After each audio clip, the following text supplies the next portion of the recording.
The following content is provided by MIT OpenCourseWare under a Creative Commons license.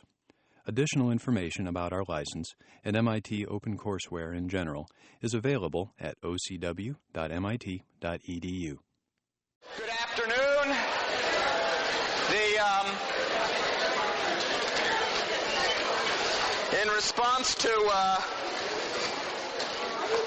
In response to public demand here, let's see, how many people, you got it, again, the colors may have faded by now, but check if when you tilt your head, the effect changes.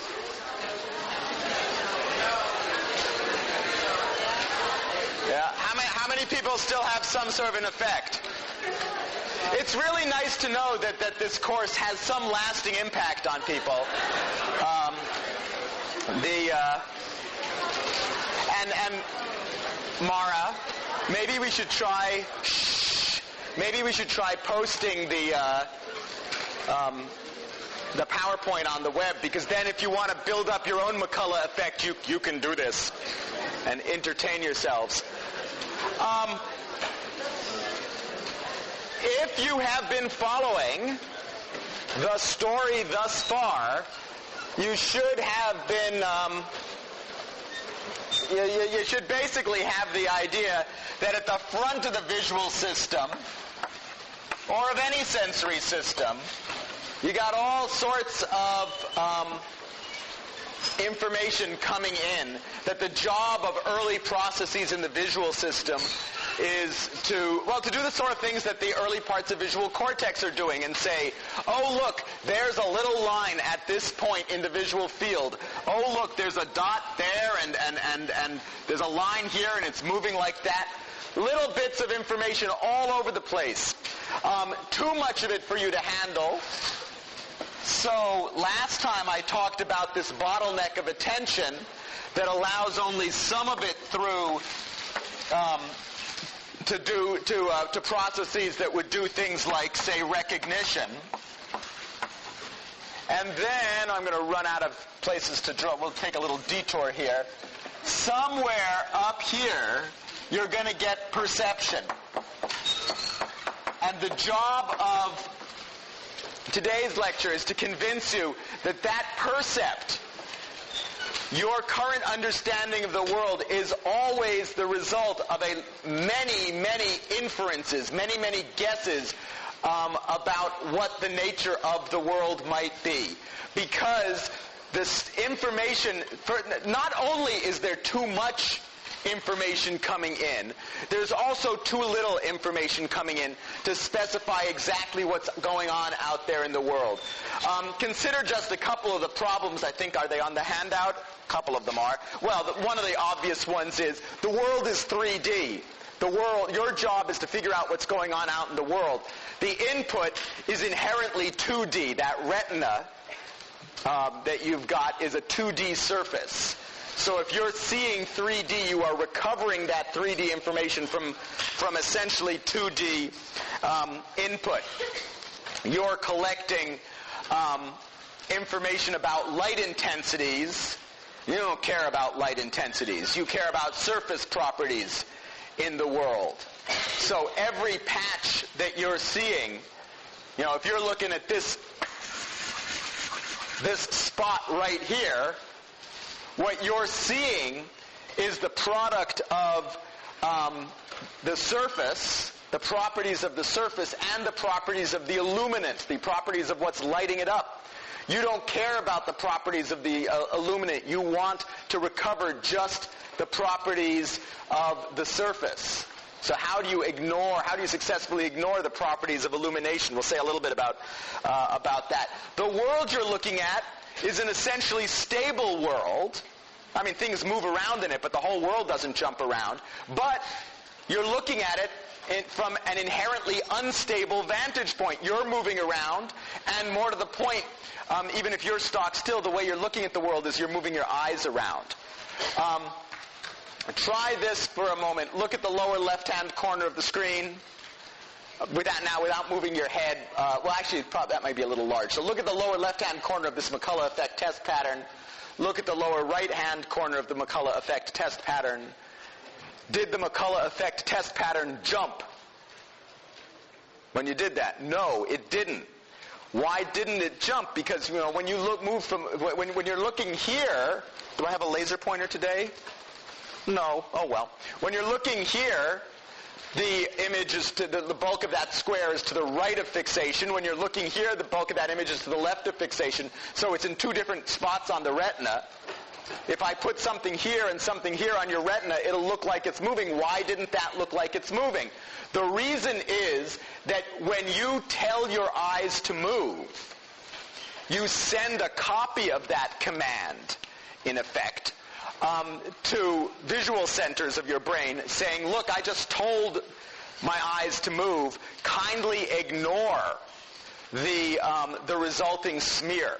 In fact, I want you to do two things. I want your visual system, I want you to ignore, to shut down during the course of the eye movement, and I want you to compensate for the fact that everything has been displaced. You can see what would happen if that was not the case by taking your finger and poking your eye.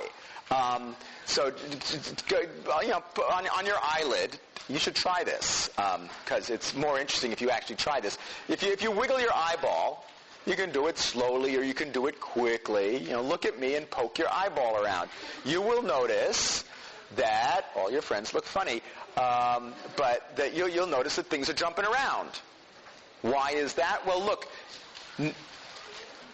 millions of years of evolution did not provide you with a mechanism that said, I am now going to poke my eye. Please send a copy of that signal to the visual centers of the brain saying to cancel that out. There's no cancellation signal here. And so you see the image moving around. You don't see the image moving around when you move your eyes normally because you're compensating. You're compensating for it. All right, so you're collecting all this information. You're doing your best to register it in a stable kind of a way. Oh, look at that! It also says I'm going to demonstrate the vestibular ocular reflex. Let me do that, just because you might as well get to use your fingers some more. You also want the world not to jump around too much when you're moving your head. One of the things you do very reflexively is if you rotate your head one way, your eyes counter-rotate the other. That's a very quick reflex. If you want to see how quick it is, try this. Hold your finger out in front of you. Look at your finger. And move your head back and forth and just keep your eyes on the finger. No problem, right? Yeah, you can do that. Now, try to do, at the same speed, move your fingers and try to keep your eye on the finger. Can't do it. It doesn't work because that reflexive movement or that tracking movement there are more neurons involved. It's a slower process. The vestibular ocular reflex is a very short latency kind of a reflex designed to keep the input relatively stable. So you take all that lovely input in, you got all these little bits of information all over the place, and then you've got to make your best guess about what it is that you're looking at. The reason that this is an interesting picture, it's in the book, by the way, so when you can't see it here, you can go and study it in the book until you can see the Dalmatian dog that really is there. How many people can see it now? Right? Oh, we got most of them.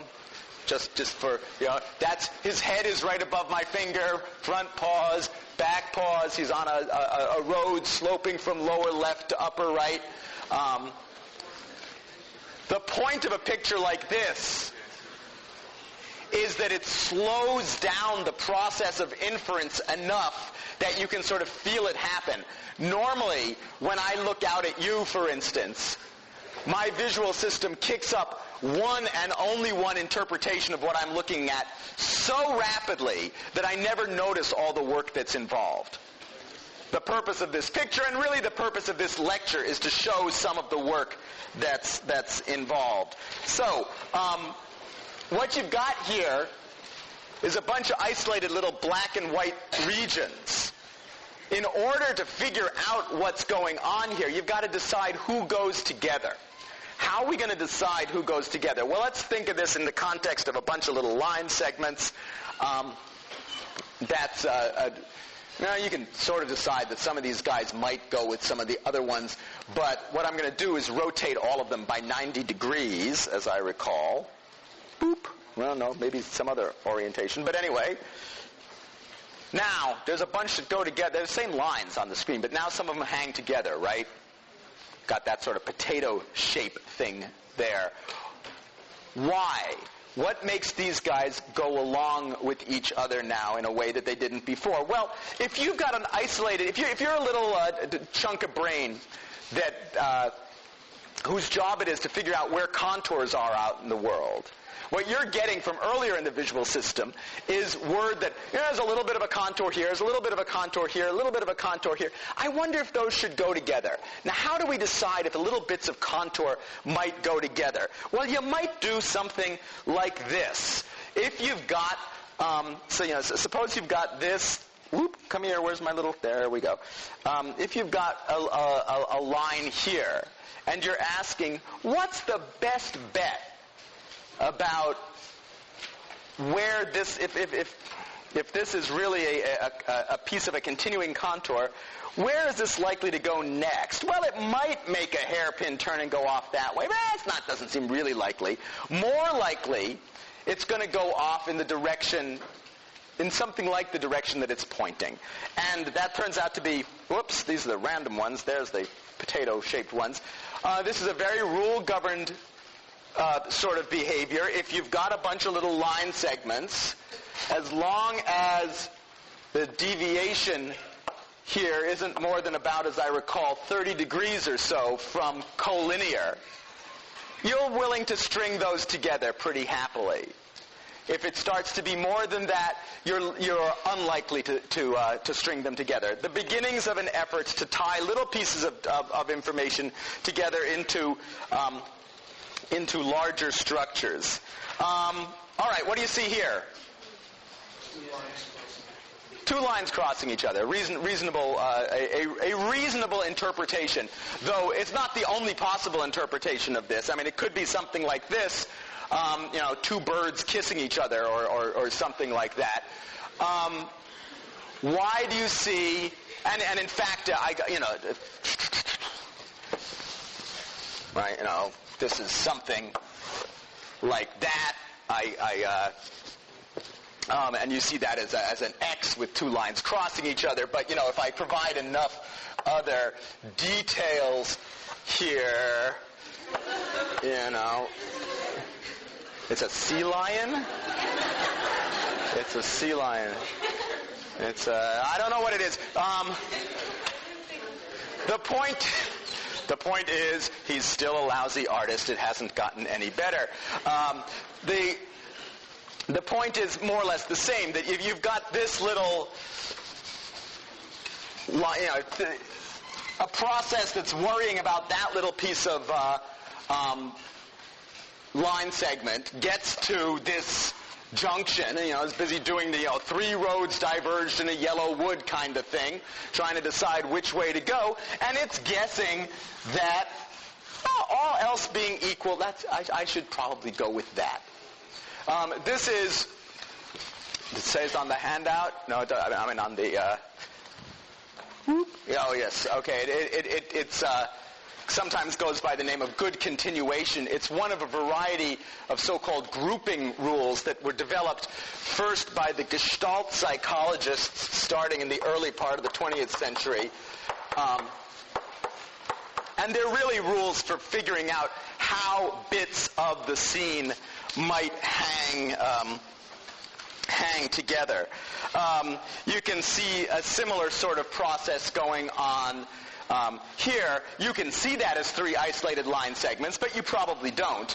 You see that as a curvy line that's occluded, right? If I suddenly reveal this, you don't go, oh, amazing. You see, that's kind of what I thought was there. That's also highly rule-governed. If you've got a line segment and you've got another line segment, you're perfectly happy to see this one and this one is connected. If well, how about this? This will do. If I put one up here, all the more if I erase the stuff in between. That you're less likely to see as connected. Now, why are you less likely to see it as connected? The rule turns out to be that if I can connect two lines with a smooth curve, I'm in business. I'll be willing to see those as connected. But if I have to put an inflection in it to make it work, then it doesn't look as convincing. I mean, it's not that I deny the possibility that this could ever connect with that. But if I give people a bunch of stimuli like this and ask good connection or bad connection, the good connections are ones that can be done with a single smooth curve. That can't quite. I think you probably have to get an inflection in there somewhere. And if you have to inflect the curve, it fails, or people report it as looking less convincingly continuous. All right, it's voting time here. Again, see here we've got a whole bunch of isolated guys, but they do seem to have something to do with each other. If you had to pick this being organized by columns or rows, how many vote for columns? How many vote for rows? Ain't much to choose, right? But if I do this, okay, how many vote for columns? How many vote for rows? So we've now skewed it very heavily in the direction of columns, and all that I've done is change the proximity of elements.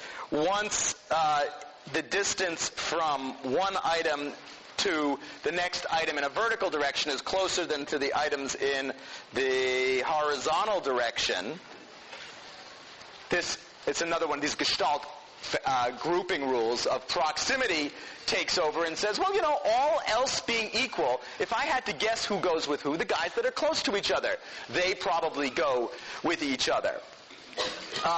Multiple rules operate at the same time, so I'll keep the proximity rule working here.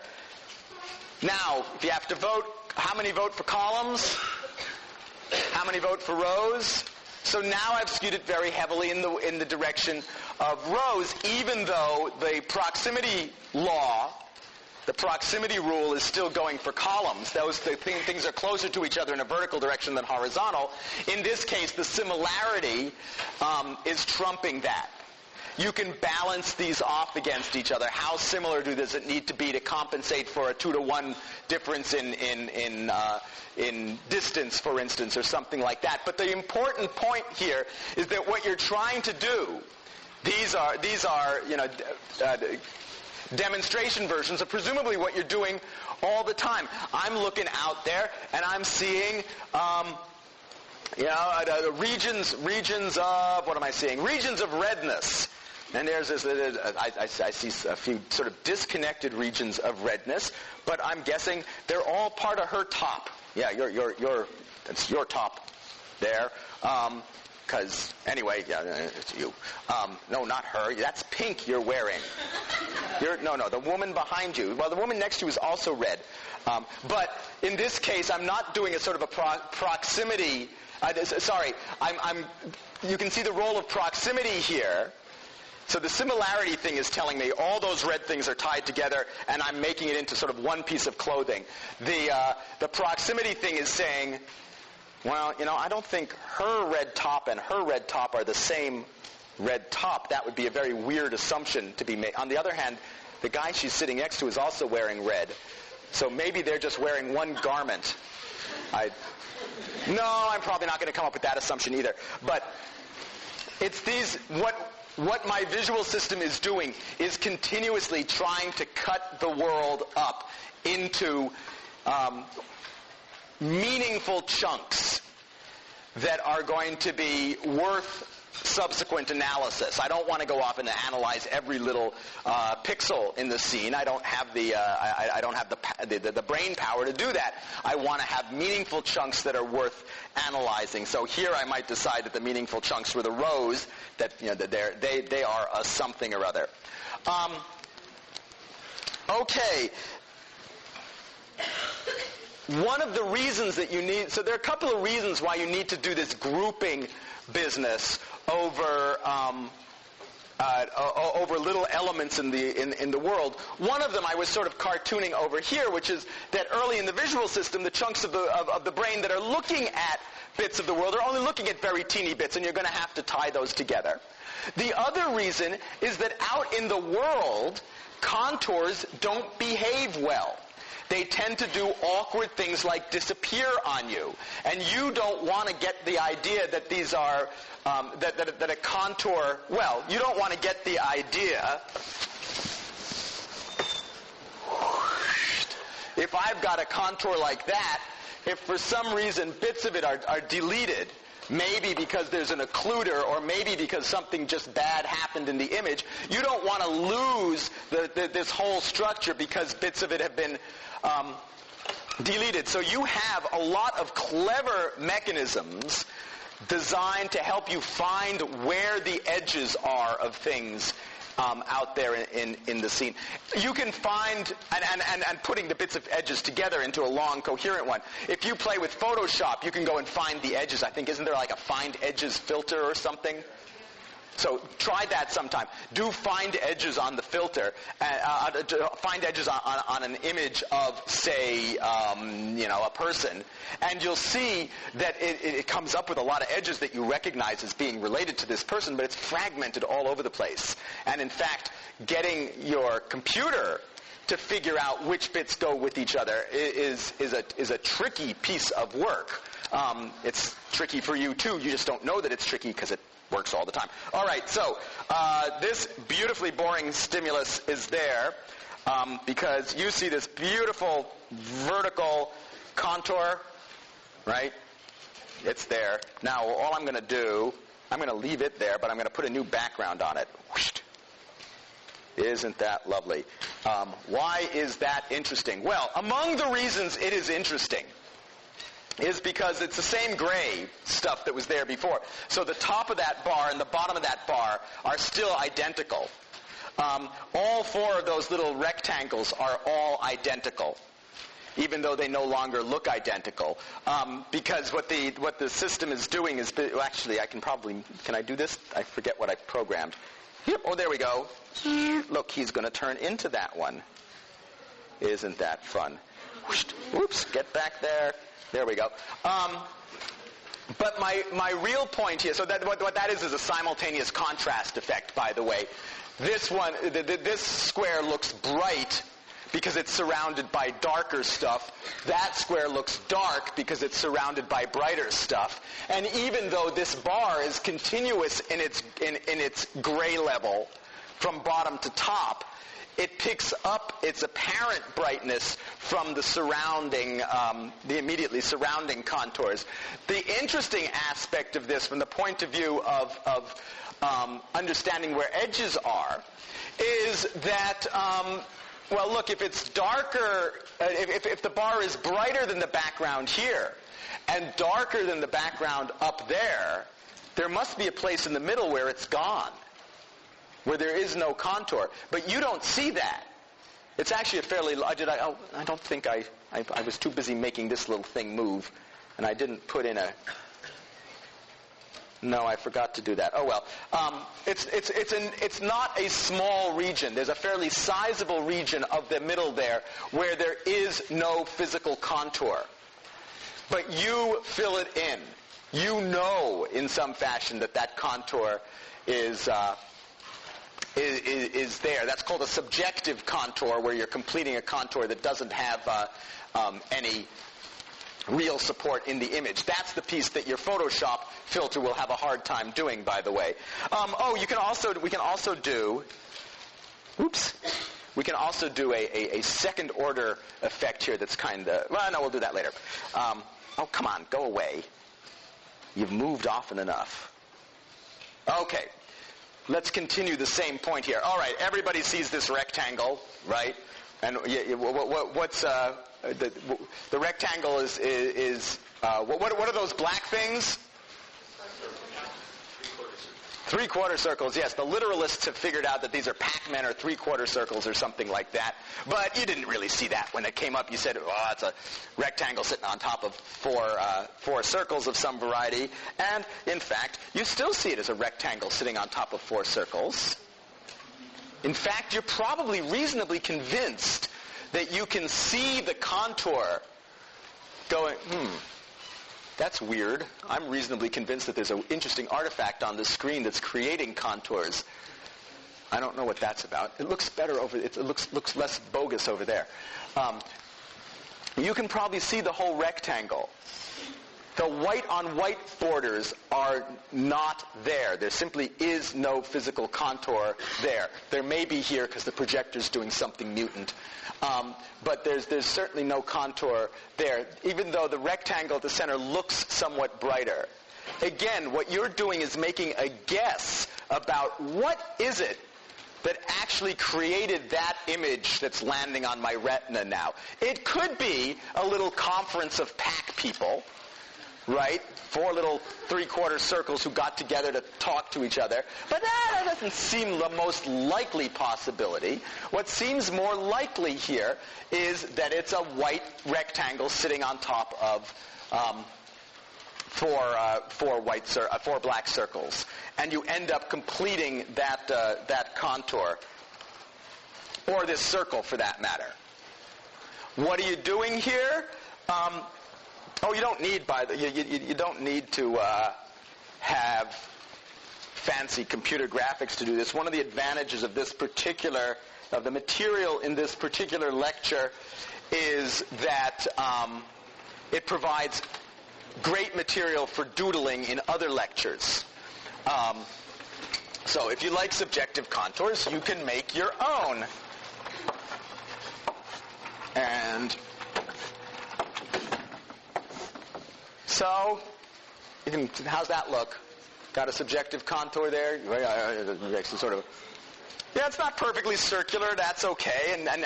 But what seems to happen is that you generate a hypothesis that says, the contours, the whole problem I got here is the contours don't just end in the world. They tend to continue. Well, if this guy's continuing, well, what happened here? Well, maybe it ran into another edge and it's being hidden.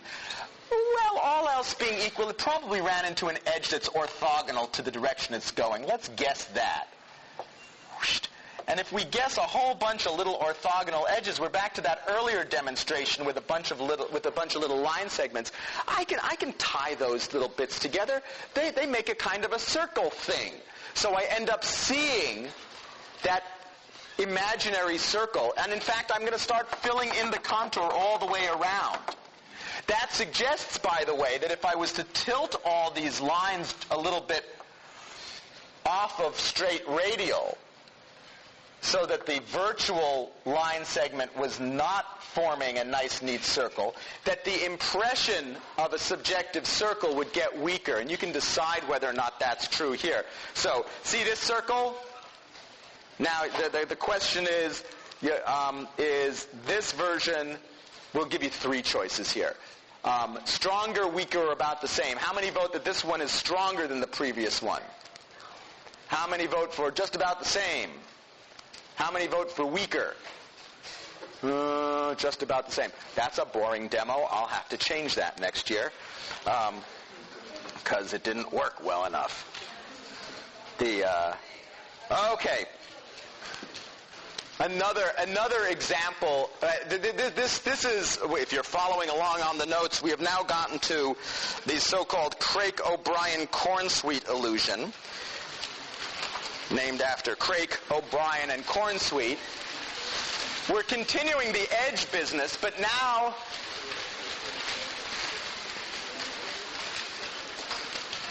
what I want to do is tie that into that topic that I mentioned early in the lecture about how it is that what you're interested in is things, the surface properties in the world, and you're not interested in lighting. Lighting is very boring. What do you see here? Some bold soul described this complicated image. Boy, slow group. A gray thing. Two gray things. Okay. All right. And if you had to, one's darker. Oh boy, this is. I'm going to bring my pliers next time for this is like pulling teeth. Yes. It's like the way I see it is like you see like the top of the pyramid and it's like shading on the other side like the top of it. Oh yeah. Okay. So the light's coming from the left or something like that. Oh, okay. Yeah. That's a complicated inference about these things. Okay. But what you don't particularly see is this. If I take the edge out. If I take that edge away from the middle here, what you discover is that the whole thing is the same gray. That's not obvious. If you were to draw the luminance profile, drag a photodetector across this thing, what you would get is something like this. Which side is bright? Okay, that side's bright. So it rises, then drops across the edge, and then rises back like this. So that if you take out the actual edge, it's equal on the two sides. So that's kind of weird. Why does it look like... Now what, remember... Here, well... They didn't believe me. They thought I was doing something evil here. Yeah. Whoops. Ah, ooh. Here we go. Look, that's why I had this thing slowly sneak up so you could, well, semi-slowly. Fastly sneak up. What's going on here is that the visual system knows something about edges and about lighting. Edges in the world tend to be fairly abrupt. Lighting changes, so it's bright here and dimmer over here. Lighting changes tend to be fairly gradual.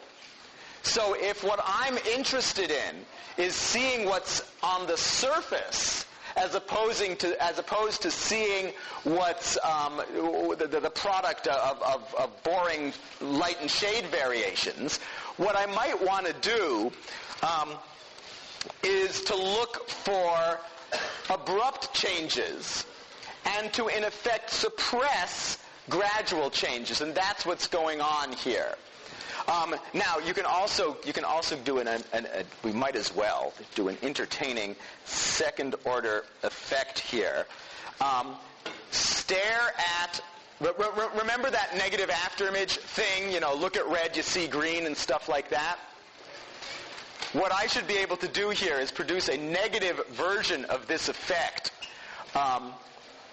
where you'll end up seeing this side is dark and this side is light, even though I'm not going to change anything over here or over here.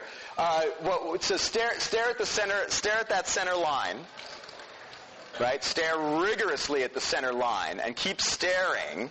And then when I do that, so this is two illusions concatenated on top of it. Do it again, was that? Yeah. Do it again. This is, all right, got to go back this way. For the people incapable of following instruction, the first time, try it again. So stare at the center and hold your fixation there. Actually, the people who got it the first time, keep staring at the center, but the people who got it the first time can try something trickier, which is move your fixation a little bit, and you'll change the proportion that looks light or dark. Isn't that fun? You should understand why that works. If you don't, write yourself a little note on your paper saying, I don't understand why that works, and figure it out. All right, so the important thing is that what you're trying to do here is you're trying to get rid of information about the light. You don't care about the light levels. What you care about is what's going on in the world. Now, Ted Adelson in the Brain and Cogs department here has exploited this fact brilliantly in a variety of gorgeous demos, one of which is this. It is extremely difficult, even if you've seen this before, to convince yourself that the gray levels of A and B are identical, which they are. In fact, it's so difficult that even if I stick a bar across it, that's clearly the same thing, it's still kind of hard to see that as identical. Your brain wants to do all sorts of things to deny that possibility. What's going on here? What's going on is that that virtual cylinder is casting a virtual shadow that you are busy discounting. You're saying, I don't care about the shadow. There's a cylinder, there's a checkerboard. I know about checkerboards. Checkerboards go dark square, light square. I can figure this out. That means that B is a light square because it's like surrounded by dark squares, and A is a dark square because it's surrounded by light squares. And it's a particularly lovely example of, among other things, this ability to get rid of information about the illumination. This isn't to say that what you do is somehow just run some sort of throw away the light source information and don't do anything with it. Whoops, get back there. Yeah, what's it say? Cow, okay. There are only white and black on that screen. Look at the C and ask where that contour is coming from. That contour, particularly the outside of that C, has extremely little support in the image. What you are doing is making an inference. This time you're using the shadow information. You don't want to see the shadow. How many people see it as not only as cow but as an embossed word cow sticking out a little bit? Right? That the reason you're seeing the cow at all is you're assuming that those black things are shadows. If those black things are shadows, it follows the light is coming from the upper left. If the light is coming from the upper left, well, we can go and figure out what shape object must have been producing those shadows, and the answer spells cow. But if you were to take a look at the C is the clearest. Well, I don't know, the O is pretty good too, and so's the W for that matter. Anyway, look at any of those guys and look at the shapes of the black bits, which is the only thing that stands out from the background. Of course, there's nothing else there except the black bits on a white background. You know, none of those bits say C or O or W. It's a construction based on the assumption that the black bits are shadows. You use that sort of information all the time to do things like see faces. These are so-called Mooney faces, named after a guy named Mooney, where you can see, you can tell me a lot about the curvature of these faces, even though, again, there's nothing on the screen except for black regions and white regions, none of which are themselves particularly face-shaped. I mean, look at the eye. Are any of those eyes actually shaped? Look at the guy on the right. I mean, his eye, he's only got one, apparently. The other one's in full shadow. That eye looks like, I don't know, a mutant bunny or something. If I just presented, I should do this. If I just presented the eyepiece on the guy on the right, that black blob that's defining his eye, if I just presented that in isolation, nobody would say, oh yeah, sure, that's an eye. They'd all be saying, Dalmatian dog before mutant bunny this time or something. And it relies on these assumptions about shadows. That's what is what you're doing here. It survives inversion reasonably well, at least but those don't look like faces very much. What went wrong? Well, you might think, well, what went wrong is I know that shadows aren't red and blue, but that's actually not the problem. Here they look pretty good, right? Those faces look okay. But whoops, these faces look lousy. Why do they look lousy? Somebody raise a hand. There's a theory. Yes, if you make the shadow regions lighter than the lit regions, the brain says, that's not a shadow. I know, I don't care about shadows. I don't want to see shadows as entities in their own right, particularly most of the time. But I'll tell you one thing I know about shadows. Shadows are darker than the other stuff. If the shadows are lighter than the other stuff, it's not a shadow. it's something else and something weird. So this doesn't work, but that works. Oh, I suppose the fact that it said on this one, shadow must be darker, might have tipped some people off. Okay, let's see here. I think what I will do, this makes a very natural break point where it says Mooney faces, and we'll go on to this question about making the best guess you can make in the context of 3D, going from 2D to 3D. So, but before we go on to that, let's take our brief stretch your limbs kind of break here.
You're going to finally get yourself paid? Is that the idea? Yeah.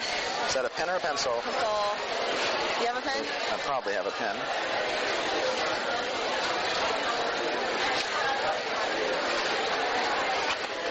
There you go.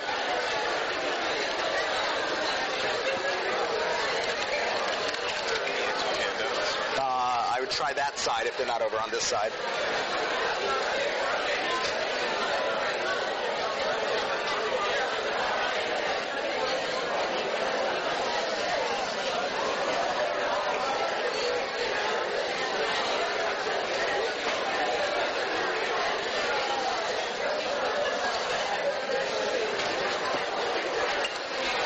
Okay, let us gather back together here.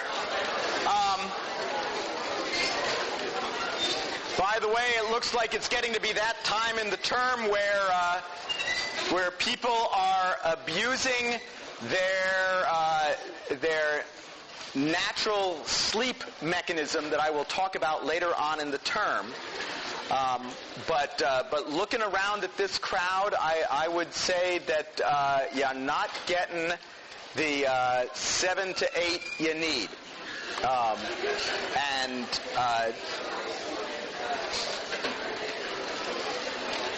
Or if you are, maybe you really need 10 and you're catching the extra 2 here.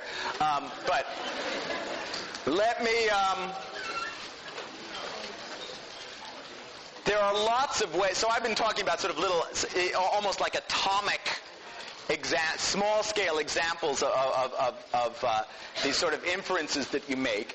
And now what I want to do is sort of head for sort of the larger picture of how you make an inference about the whole scene. I'm not going to get all the way there, and I also can't really... there are many realms I could talk about this in. So I'm going to talk about it in one restricted area, which is this question of going from a 2D image to 3D inferences about the world, something that you do automatically all of the time.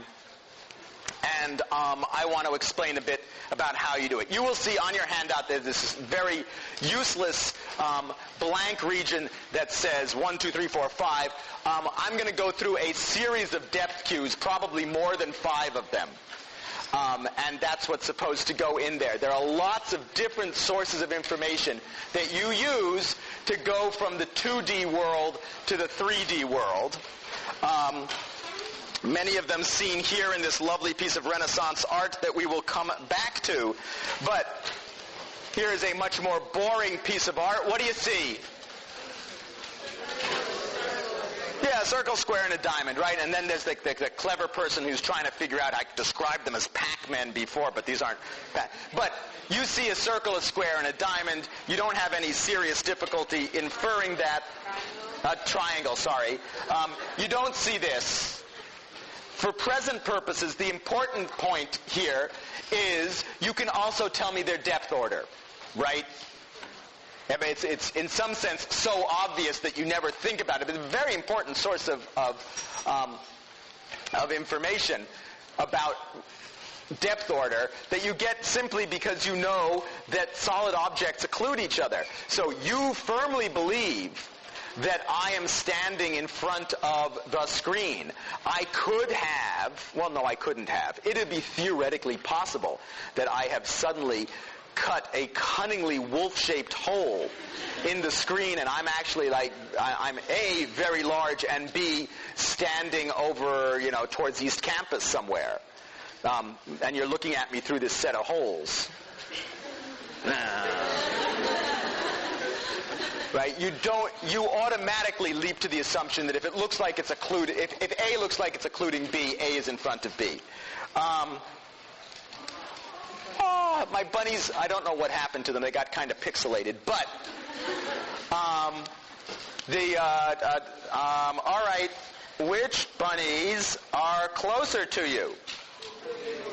The big bunnies are closer to you. Right. Why do you think the big bunnies are closer to you? Because you're making an inference that bunnies are roughly bunny-sized, and that if one of these what would it be, in the same way that I am currently making the assumption that you guys are all more or less people-sized. If I did not make that assumption, I would come to some very odd inferences about the current view that I am looking at. So, the people in the front row, there's a person in the front row, her head is about 2 degrees of visual angle. Remember, 360 degrees around the head, around my head, each degree is about my thumb, so her head takes up about 2 degrees. And, all right, let's see, there's this guy in the cheap seats back there. His head is only about half a degree. I could make the assumption that he's a pinhead. Right? A guy with a real small head sitting out in the deep back out there. Or actually, I wouldn't make the assumption that he was sitting in the back. He's a pinhead sitting at the same distance as large head woman here in the front. But that's dumb. Right? Your visual system knows that's dumb. Your visual system knows people are roughly people-sized. Not exactly people-sized, but roughly people-sized. And if I see a bunch of small things there and a bunch of big things here, hey, gee, odds are that this is closer than that. And that's part of what's giving me my current inference that I'm looking at a tilted plane of people in purple seats, is this information about size. If I organize the bunnies the way you guys are organized, I get a much clearer sensation of depth from this texture gradient. So now you should be able to see a sort of a tilted rabbit plane, right? Even though objectively it's just sitting flat on the screen. It looks tilted. Was that a hand up there? That was a hand.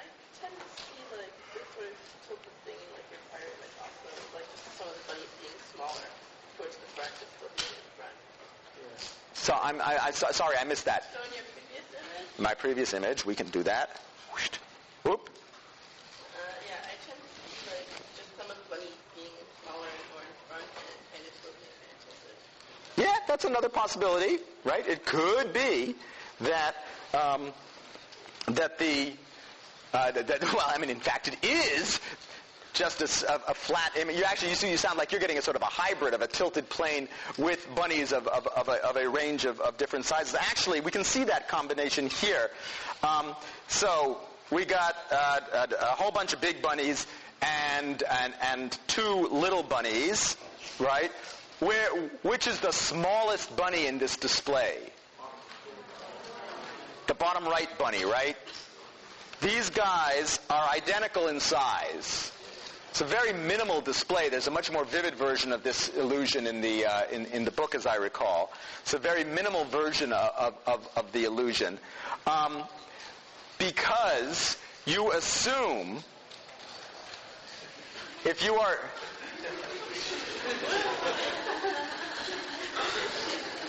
All right. So I still can't draw. If I am looking at 2 bunnies, if I'm looking at a ground plane, right? If I'm looking at a ground plane, closer is also lower in the visual field, right?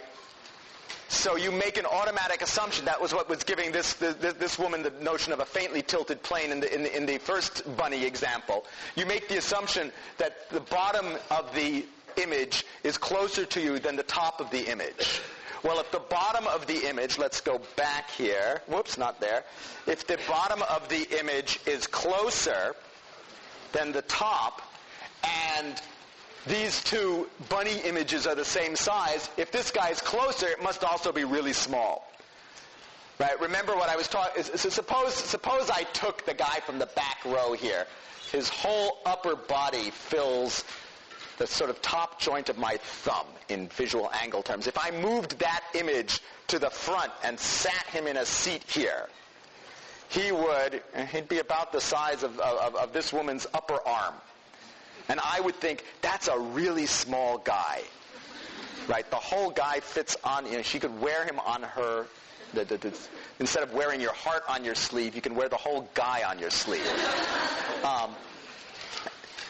So that's what's going on here. You're making the assumption that small bunny 1 is closer than small bunny 2. They're the same image size. You therefore infer that out in the world, this must be a really small bunny, and that one's just a reasonably small bunny. Now, the bunny part turns out to be not that critical. Here you can also see a nice texture, a nice plane going off into the distance with objects that are clearly not meaningful. Right? Big stuff front and low, small stuff high, high in the image, and you simply infer that this is close and the stuff up there is far, and you get a nice impression of a tilted plane. This is one of the cues that is interestingly variable depending on where you're from. So the atmosphere scatters light, particularly water in the atmosphere scatters light. That's why the sky is blue. The result is that objects that are far away tend to be both hazier and bluer, something that you can see in all sorts of works of art. Go to the museum and you can see artists taking advantage of this right, left, and center. And you can probably get, even in my pathetically reduced version of it, you probably get a sensation of depth here that you don't get here. The geographic aspect of it, anybody here from Arizona? Doesn't work well in Arizona. I know this because I went to Tucson, went to a meeting in Tucson, and it was boring, so I went out for a walk, and I saw this hill, and I said to the guy who was at the street corner with me, how long would it take me to walk to that hill? And he said, 3 days, 4 days. It's like 50 miles away, and it's like 6,000 feet high. But it was extremely crisp, and there's no water in Arizona. I don't know why people live there. It's like hot all the time, and there's no water. But anyway, and aerial perspective cues don't work. So you're not only are you thirsty, but you're short one depth cue. Anyway, this works much better in a humid setting than in a non-humid setting. But the point is that, again, you know about this is your visual system making use of the physics of the situation in order to infer something about the depth of the situation. You also know about the geometry of the world. So this is the extremely limited picture. If I say, this is a highway going off to infinity somewhere in Arizona or something like that, it's not a great vivid picture, but you can believe that because you know implicitly that parallel lines in the world, if they're in depth, will look like they are converging towards a vanishing point somewhere. Now, it is sometimes claimed that this is known as linear perspective, that linear perspective was discovered by artists during the Renaissance. That's only sort of true. What happened in the Renaissance was that they made this knowledge explicit and became able to use it, for instance, to make their artworks. But your cat and your lizard and stuff know about linear perspective. They just know it implicitly the same way they knew about aerial the aerial perspective and size cues and occlusion cues and things like that. It wasn't that we woke up one day in Renaissance Italy and suddenly we could use this depth cue. It's what we figured out was how to paint with this depth cue. And you can do all sorts of amusing things with this depth cue. So, for instance, lines look more or less the same size, right? I just drew them with the chalk. They are about the same. Yeah, okay, good. Let me see if I can change that here.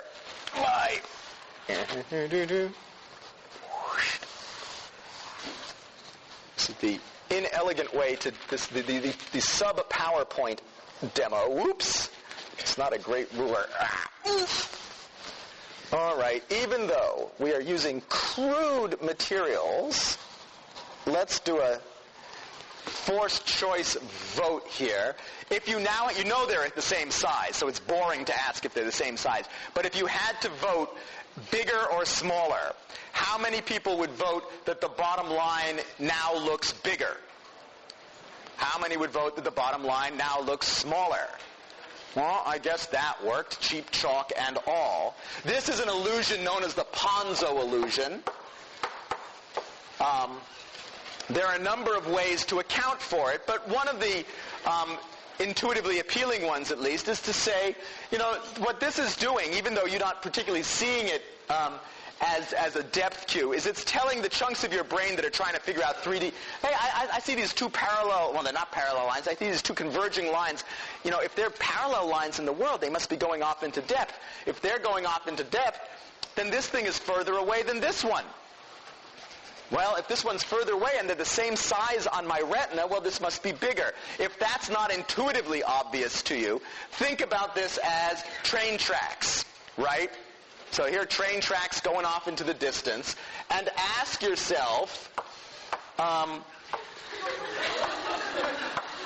which maiden here tied to the tracks is in more distress, right? It's obvious that this must be the bigger person if we interpret this as train tracks going off into the distance, even though we know that they're essentially the same size, right? So you're getting the results of the inference are then influencing what you see. They're influencing other inferences that you make about the image. Now you can exploit these rules of linear perspective in much more elaborate fashion than that. And the great master of that game is Escher. Here is one of Escher's pictures. What you want to do, again, I think the image looks rather sharper up on these side guys, but ask yourself where the vanishing point is in this image. So look at the first floor of that structure. And it's pretty clear that those railings are converging to a vanishing point off to the right somewhere. Well, now look at the top floor.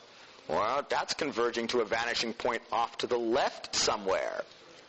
You say, oh, it doesn't, and then when you try to put the whole thing together, you've got a structure that doesn't quite hang together quite right. This tells you a couple of things. Thing one it tells you is Escher was a very clever draftsman. Thing two that it tells you is that you do a lot of these calculations about perspective very locally. What you do is you say, you're attending, let's say, to the lower floor there, and you say, yeah, this all adds up. It makes sense. And then you direct your attention to the upper floor, and it all adds up. It makes sense. It's only when you try to combine all of that across the whole image that you realize that the whole image somehow doesn't quite make sense. And that's how Escher can do things like have staircases that always go up, and waterfalls that fall, apparently in an infinite loop and things like that. Grab yourself your favorite Escher website and or your favorite Escher book, and you can watch him manipulating these sort of depth cues endlessly. It's great entertainment. So here, now what I want to do is to bring together the themes of the lecture to this point in a single demo. At the moment, that doesn't look like much of nothing except that, well, I don't know, what does it look like? Cubes, all right. Oh, cubes, that's interesting because why is it that I don't see no cubes? Where's that inference coming from? Well, you're getting those what you really have is a bunch of Y junctions. And you know about Y junctions, those are probably corners. And they look like they might be kind of cubey corners. But what I'm going to do is rotate each of those. Boink. Now this is a cool the stimulus for a variety of reasons. First of all, now you're really seeing a cube, right? No problem. Second of all, there are two cubes, right? There's the cube with its face pointing. So here, let's try this. Yeah, there's this, that face pointing down and to the right, or there's, whoops, come back. Here, mousy, mousy, thank you. There's that face pointing up and to the up and to the left. So you've got two cubes. This is an ambiguous bistable figure. It's known as a Necker cube. Just that. Well, we can quickly draw one of those. Endless fun for doodling again. You can make yourself ambiguous figures instantly. That figure by itself is known as a Necker cube after a guy named Necker. So, you're inferring the cube. You're inferring one of two cubes. The cube isn't particularly there. Right? The black stuff is all you're seeing is the vertices of this cube, but you're still managing to infer the rest of the cube. You can probably see the lines of the cube in the black region, right? In fact, you can see the intersection, if you straight up from here, you can see the intersection of two lines that aren't there. You're managing to create. And I can make those lines go away. Now take a look at that cube, at the figure, and imagine that what you're looking at is a cube, sort of a wireframe cube that's behind a sheet of sort of black Swiss cheese. You're looking at it through holes. Can you get it to go back there? If you get it to go back there, and you can hold it back there, you probably notice that the subjective contours pretty much disappear on you. Why is that? Well, if it's behind, there's no reason that you should be seeing those contours. They would be invisible. And so the invisible contours become invisible. Now if you bring the cube back in front in your perception, you'll see, oh yeah, now if that cube is floating in front, I ought to be able to see the whole cube, and now I can see the subjective contours. So you can make the subjective contours contingent on whether or not, on which particular interpretation you care to give to the image. So I think this illustrates very nicely the notion that what you are seeing is your current hypothesis about what might be generating the image on the screen. Another thing that it points out is that you are only willing to entertain a limited set of hypotheses. It is extremely hard to look at this and see it as, however many it is, 8 little discs with chicken feet in them, right, with little Y's in them of some sort. It's very, very hard to see that, even though that is perfectly consistent with the image hypothesis. You are out there trying to make a guess about the world, and you're not willing to entertain all of them. At least most of them are immediately relegated to the realm of the very unlikely. A few of and normally out in the world, what happens is that a single hypothesis immediately pops to the fore and you accept it. In weird situations like this, we can get you to entertain a few of them. But it is you immediately narrow down the realm of possibilities to a few, not to an infinity, even though there is an infinite number of possible ways to generate this thing. Shadows I've already shown are a depth Q. The reason for putting this nice piece of Renaissance art up there is to point out that while shadows are a depth Q, you're not actually terribly picky about the physics of the situation. At least not the global physics of the situation. So where's the sun here? This is an outdoor scene. Where's the sun coming from? Well, if you look at the people in the lower left, or the people on the ground plane there, it's pretty clear that the sun must be down and to the left somewhere, right? Well, look at the shadow underneath that portico. Oh, no, the sun must be up and to the right there somewhere. There's no consistent source of illumination in this image. But you're perfectly willing to use the shadow information to give you depth information. It's giving it to you locally. The fact that it doesn't add up globally doesn't bother you, and it doesn't even bother you to the extent that it bothers you in the Escher picture where the building was actually impossible. Here you don't recognize the impossibility at all unless it's pointed out to you directly. And finally, I should add to the list three more that are rather hard to demonstrate, hard to put up just as PowerPoint slides. When people think about depth perception, if they think about depth perception, it's stereopsis, binocular vision, that they typically think of. Your two eyes are in two different places in your head, for most of us. If you blink from eye to eye or just cover your one eye after the other, it's actually better if you hold one finger out in front of you and blink from eye to eye. You'll see that the image in the two eyes is not the same. The difference in those two images is highly geometrically regular, and you make use of that regularity as a depth cue. It's so-called binocular disparity, very useful depth cue. It's what's giving you the magic eye demos that you get. Those posters that if you cross your eyes just right, they jump out in depth. Those still around? No, okay. It's a very useful depth cue. It's a little on the overrated side because it's a lot of fun to study. People who think that binocular vision is the be-all and end-all of depth cues should cover one eye and ask if the world suddenly looks very flat. It looks a little flatter, but I can still perfectly well tell who's in front of whom.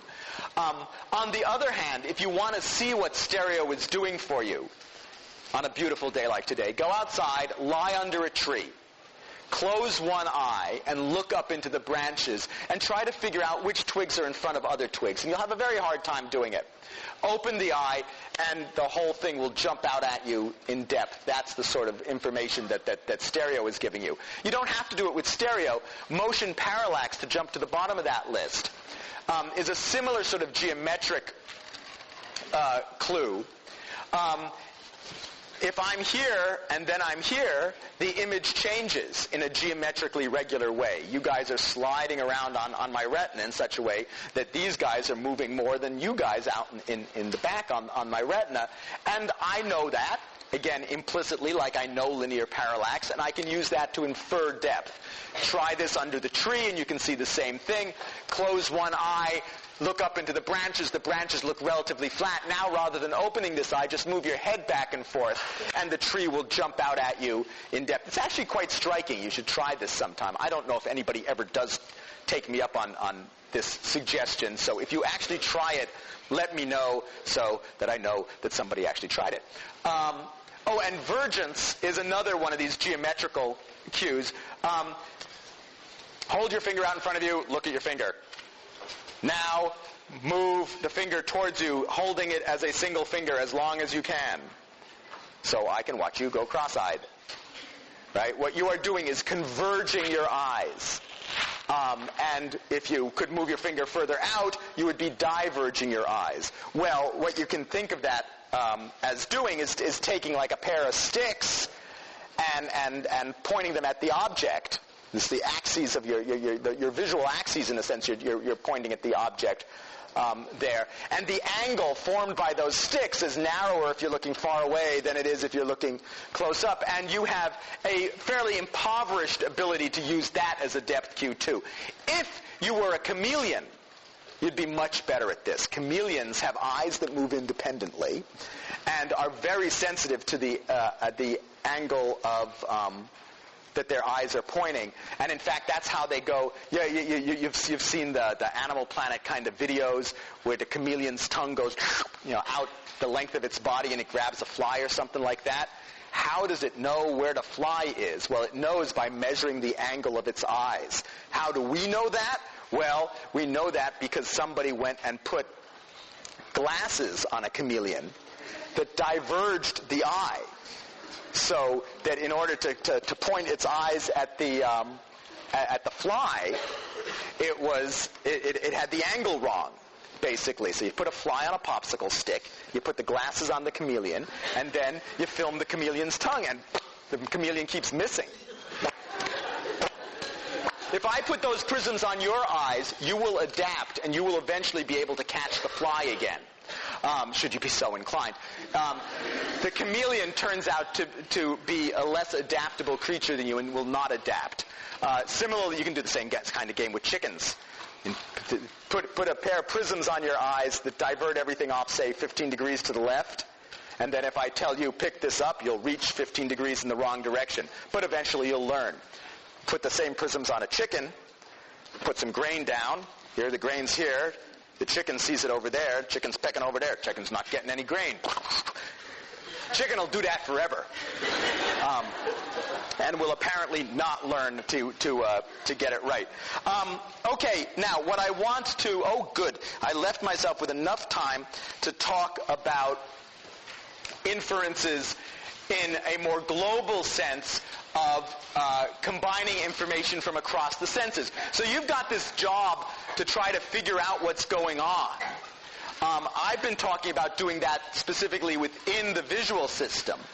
But you're collecting information from multiple sources and taking whatever the best information is in it. So if I show you a movie, right, you get captured by the visual information, and you're perfectly happy to see the word or to hear the words coming out of the mouth of the guy on the screen, even though it's coming out of some speaker on the side. And it doesn't matter if they got fancy Dolby stereo or something like that. Use a cheap, simple speaker sitting off to the side, and you'll still hear it as coming out of the guy's mouth if you're watching it. So you're combining information from multiple senses.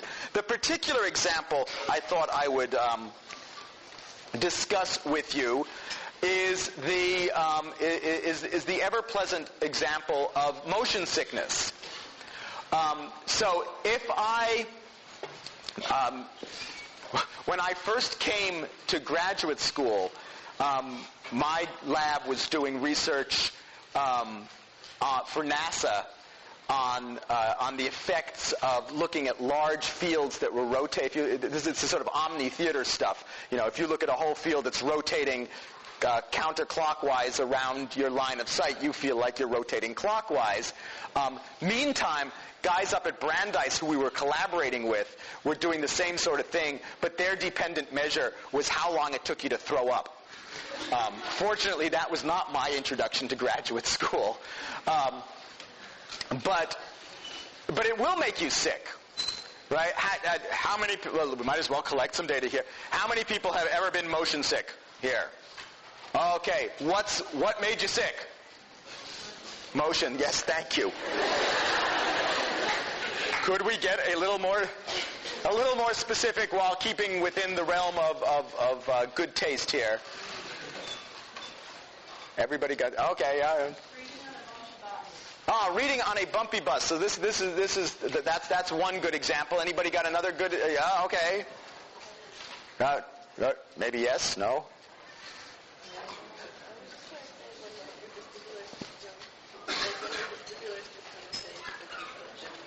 Oh, okay. She was going to give the answer. Motion sickness from watching something without actually moving yourself. So the answer that she's giving. Well, all right. We'll take one more here. Oh, spinning around in a circle. Did you get sick while you were spinning around in a circle, or after you stopped?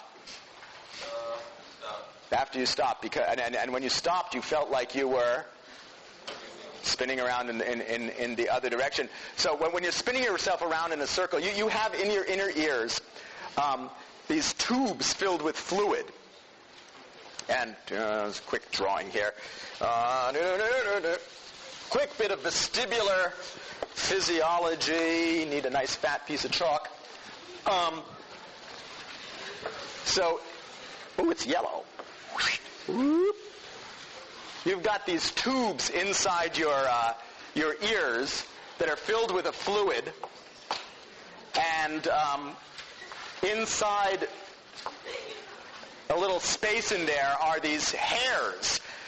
If you bend the hairs, it sends a signal off to your brain. That's the transducer, the equivalent of the photoreceptors in the eyes. If you rotate your head, you can imagine taking a bucket and starting to move. The fluid stays behind for a little while, right, and sloshes around. That's why it's hard to carry buckets of liquid around if they're too full. So if you rotate your head, the fluid tends to stay put, and it moves over the hairs, bending them and telling you that you've moved your head. That's what's telling you about this sort of motion. Well, you spin around for a while, and the fluid in here eventually catches up with you and starts moving. Then you stop, and the fluid keeps going, and you say, oh. The other way you can do this, by the way, so this very carefully calibrated system, turns out that alcohol is lighter than this fluid. If you drink, the reason you get dizzy is not because you've pickled your brain, which is also true, but because you've diluted this fluid with alcohol, and this stuff is uncalibrated. And now you move your head a little, and the brain says, oh man, we just moved a lot, man. Oh, don't move that head. No. So that's what she was pointing out, is that what turns out to be the great stimulus for making yourself motion sick is a mismatch between the information that, in particular, this vestibular system, this balance system, and your eyes are giving you. So the example given here of reading on the bus is a marvelous example, because what you're doing is, in order to read, you're holding this thing, so it's a relatively stable visual stimulus. Nothing's happening here, right? But your vestibular system is saying, lots of stuff is happening, and your digestive system is busy saying, same thing happens on a plane, right? The problem on a plane is that when the plane bounces up and down, short of catastrophic bouncing up and down, when a plane hits turbulence and is bouncing up and down, what do you see? Nothing, right? There's nothing happening visually. What do you feel? You feel boom, boom, boom, and then boom. And the interesting question is, why do you get sick? It's fine to say that the mismatch of visual and vestibular information turns out to be nauseating, but why should it make you sick? The answer is it's another inference, but the question is, what's the inference? So the next question then is, what's the inference? What are you guessing? Anybody got an eye? You're guessing that the airline food was lousy. Yeah. Poison. Yeah, you're guessing that you were poisoned. Why are you guessing that you were poisoned? Your vision is strange. No, it's not. It's the mismatch that's critical. If you just make your vision strange, I could show you. I could show you weird stuff you hadn't seen before, and you wouldn't all throw up. And I can also bounce you around, and until I do fairly dramatic stuff, you won't throw up. But if I mismatch what your visual system is telling you about your body and what your vestibular system is telling you, what this is a protection of sorts against neurotoxins. How do poisons work? Well, some of them work by attacking your nervous system. A lot of them work by attacking your nervous system. How are you, the owner of the nervous system, going to know? You're going to think, I can't integrate anymore. I can no longer remember that I love my mother. The sorts of things that immediately present themselves to you as you are being poisoned are, your senses are coming unglued from each other.